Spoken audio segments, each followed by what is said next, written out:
Olá pessoal, tudo bem com vocês? Hoje nós vamos falar sobre um dispositivo extremamente importante, obrigatório e infelizmente muito negligenciado. É ele quem defende a gente dos choques elétricos. Hoje nós vamos falar do dispositivo diferencial residual.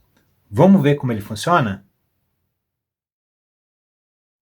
Bom pessoal, na verdade mesmo, o dispositivo diferencial residual ele serve para detectar correntes de fuga. E correntes de fuga são aquelas correntes que fogem, né, que saem do circuito normal que elas deveriam estar. Quando a gente fornece para qualquer carga uma alimentação por meio de um circuito, nós estamos fornecendo para a corrente elétrica que vai passar pela carga o caminho por onde ela sempre tem que passar. No entanto, podem acontecer situações em que essa corrente escapa do circuito. E aí é o que nós chamamos de corrente de fuga. As principais razões para uma corrente de fuga são quando existem algum tipo de falha na isolação, seja nos condutores, seja nas próprias carcaças dos nossos aparelhos, das nossas cargas. Tudo bem? Então, quando há um defeito de isolação, pode acontecer um contato direto, ou seja, nós mesmos irmos lá e tocarmos, não é, na parte viva de um condutor que está ali com a isolação comprometida, e aí nós vamos então levar um choque, nós vamos oferecer um caminho para a corrente elétrica e do condutor ao chão, o nosso próprio corpo. E aí a gente vai levar um choque. O segundo tipo é quando há uma falha de isolação na própria carcaça do nosso dispositivo, seja uma carga qualquer, como uma máquina de lavar, um motor e assim por diante. Então a carcaça dela, né, da carga, fica energizada porque a parte viva, né, os condutores vivos, os condutores carregados, estão tocando por algum motivo, por algum defeito, na carcaça também. E aí pode acontecer que aquela carcaça esteja, por exemplo, em contato com alguma superfície ou com o próprio aterramento, e aí vai fluir uma corrente da carcaça para o aterramento. E aí vai passar uma corrente por ali, pode ser que ela seja uma corrente baixa, e aí o disjuntor não vai perceber essa corrente, portanto ele não vai desarmar, mas ainda assim vai estar fluindo uma corrente, né, para a terra, o que vai estar gerando consumo para o nosso usuário, para o nosso consumidor, ou seja, a conta de luz dele vai aumentar bastante, às vezes até. E o segundo caso ainda pior, não é? Quando nós mesmos, né, tocamos nessa carcaça e oferecemos então uma passagem para a corrente por meio do nosso corpo. E a gente vai levar um choque que pode ser fatal. Levar choque nunca, nunca, nunca pode ser admitido, a norma nunca admite. E para detectar isso, ela recomenda então, aliás, recomenda não, ela exige o dispositivo diferencial residual. Bom, mas como é que o dispositivo diferencial residual consegue capturar essa corrente de fuga? Bom, assim como no disjuntor termomagnético, o nome dele, residual diferencial, também é um super spoiler, também te conta como isso acontece. Bom, diferencial sempre quer dizer diferença, ou seja, sempre quer dizer que ele vai comparar uma coisa com a outra. E no caso, ele vai comparar as correntes elétricas que estão passando pelos condutores do nosso circuito. Então, por exemplo, se nós temos um circuito que tem fase e neutro, então quando uma carga é ligada, solicita ali uma corrente, ela vai passar pelos dois condutores, certo? E aí o que vai acontecer é que a mesma corrente tem que passar por um e sair pelo outro. E como a nossa rede ela é senoidal, é uma rede alternada, então ela entra por um, sai pelo outro, depois ela entra pelo outro, sai pelo um e fica fazendo isso aí 60 vezes por segundo, 60 Hz. Não é verdade? Bom, o que interessa é que a quantidade que entra e a quantidade que sai tem que ser a mesma. E é isso que ele faz. Ele compara as duas por meio que de um rolamento num núcleo toroidal dentro dele. Só que, quando por algum motivo há uma corrente de fuga, isso significa que em um dos dois condutores, essa corrente de fuga vai sair por ali, não é verdade? E aí o que acontece é que a corrente que entra por um condutor não é mais igual à corrente que sai pelo outro condutor. Vai dar uma diferença. E essa diferença é capturada por esse núcleo toroidal, que gera ali, então, uma diferença de potencial. Se gerar uma diferença de potencial, vai gerar uma corrente no núcleo dele, que vai ser enviada ali para o dispositivo que faz o desarme. Importante, então, é que ele consegue capturar quando a corrente consegue escapar, consegue fugir, corrente de fuga, consegue sair ali do circuito normal que ela deveria estar. Tudo bem?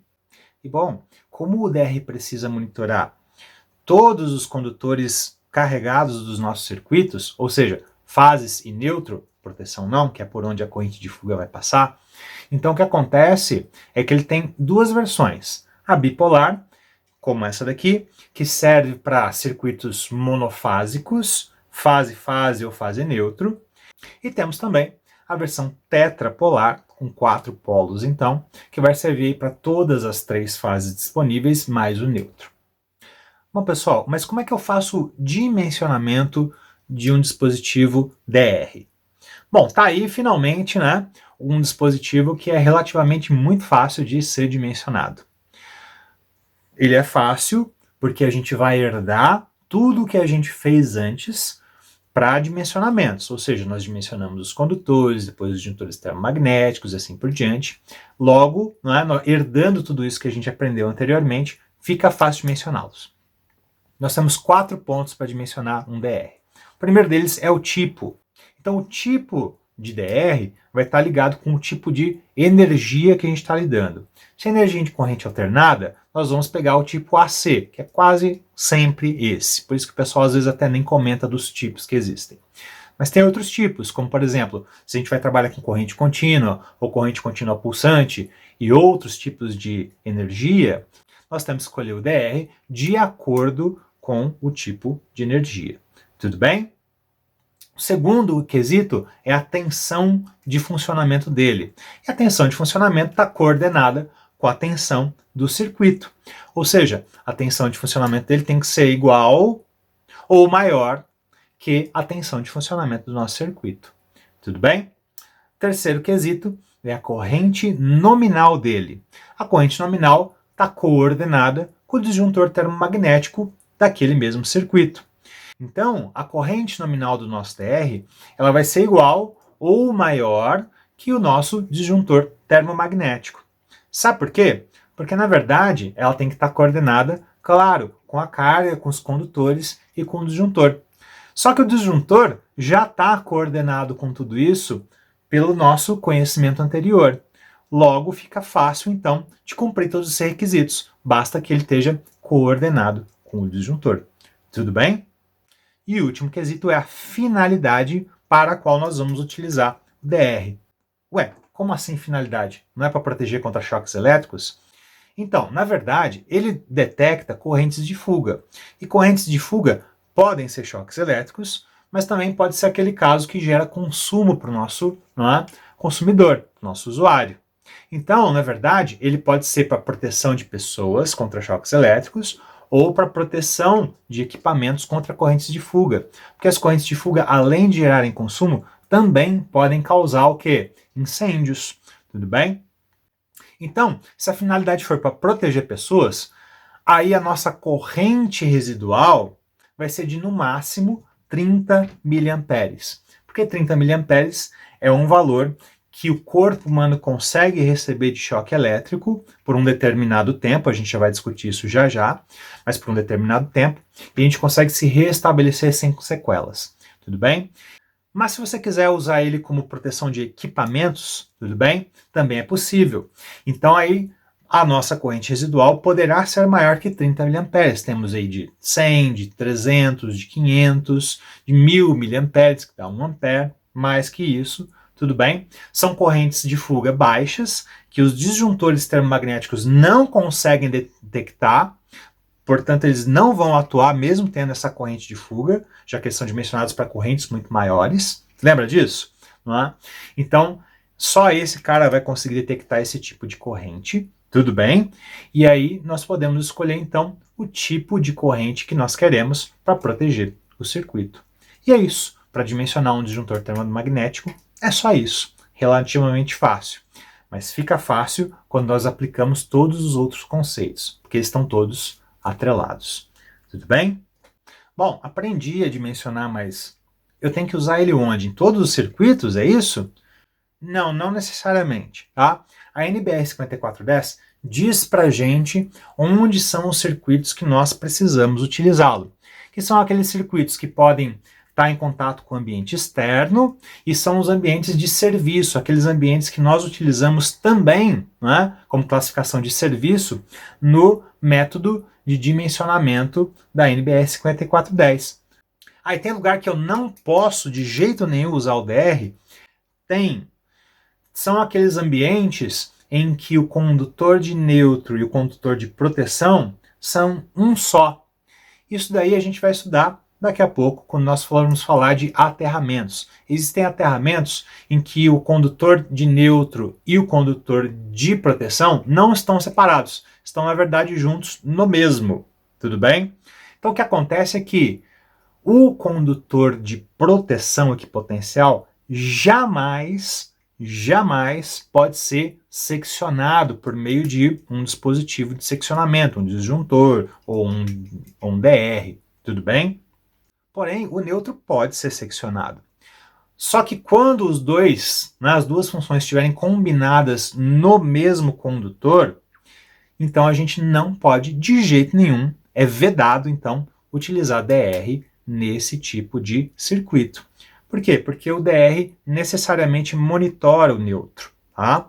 E se no neutro tiver combinado também a proteção, então o que acontece é que eu não posso seccionar aquele condutor de maneira nenhuma, porque ele também é a proteção. E é isso, tudo bem? Olha, quando a gente vai instalar, né, um quadro de distribuição, a gente pode, na verdade, atender todos esses requisitos de uma vez só, quando a gente instala, na verdade, né, um dispositivo DR junto da chave geral, ou seja, junto do disjuntor termomagnético que serve de chave geral. Então, logo depois da chave geral, a gente vem, né, com um DR coordenado, claro, dimensionado da maneira correta, e a gente acaba protegendo todos os ambientes, incluindo, claro, todos aqueles da norma, tudo bem? E aí, tudo bem, a gente consegue resolver todos os problemas com um DR só. E isso é muito utilizado em residências e pequenos comércios. Tudo bem, nesse caso aí, resolve. No entanto, tem alguns lugares em que você não vai poder usar essa estratégia aí de usar um DR só para proteger tudo de uma vez. Que são os grandes comércios, como supermercados, por exemplo, né, e também indústrias. Por quê? Porque se a gente usar o DR associado à chave geral, a gente vai acabar, no caso de uma corrente de fuga, né, ele vai atuar, a gente vai desligar todos os circuitos, todos mesmo, não é? Porque afinal a chave geral faz isso, ela desliga tudo, não é verdade? E aí pensa, por exemplo, ali num supermercado.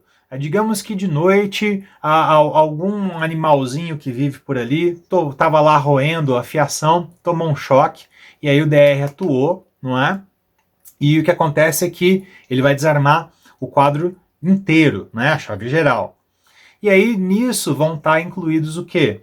Os circuitos dos freezers, das geladeiras, dos frios. E aí esse supermercado vai passar aí a noite inteira, né, sem esses equipamentos energizados. E o que ocorre é que o nosso cliente, então, vai ter perdas causadas por esse tipo de proteção. Então você tem que prestar muita atenção no tipo de circuito, no tipo de consumidor que você está atendendo. Nem sempre um só na chave geral resolve os problemas. Tem que analisar direitinho. Tudo bem? E bom, pessoal, por hoje é só. Espero que eu tenha te ajudado aí a entender um pouco mais sobre os DRs, que são dispositivos extremamente importantes, não podem ser negligenciados, eles são obrigatórios e eles podem salvar a sua vida. Tudo bem? Então, obrigado e até a próxima. Tchau, tchau.